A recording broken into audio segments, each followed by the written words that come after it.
اور جو شخص حد سے گزر جاتا ہے اور اپنے پروردگار کی نشانیوں پر ایمان نہیں لاتا، اسے ہم اسی طرح سزا دیتے ہیں،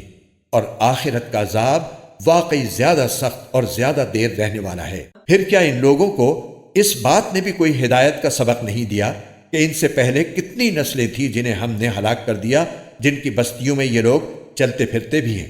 یقیناً جن لوگوں کے پاس عقل ہے ان کے لیے اس بات میں عبرت کے بڑے سامان ہیں۔ اور اگر تمہارے رب کی طرف سے ایک بات پہلے ہی طے نہ کر دی گئی ہوتی اور اس کے نتیجے میں عذاب کی ایک میعاد مقرر نہ ہوتی تو لازمی طور پر عذاب ان کو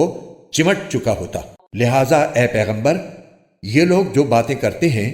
تم ان پر صبر کرو، اور سورج نکلنے سے پہلے اور اس کے غروب ہونے سے پہلے اپنے رب کی تسبیح اور حمد کرتے رہو، اور رات کے اوقات میں بھی تسبیح کرو،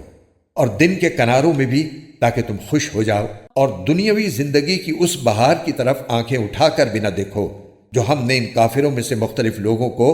مزے اڑانے کے لیے دے رکھی ہے، تاکہ ہم ان کو اس کے ذریعے آزمائیں، اور تمہارے رب کا رزق سب سے بہتر اور سب سے زیادہ دیر پا ہے۔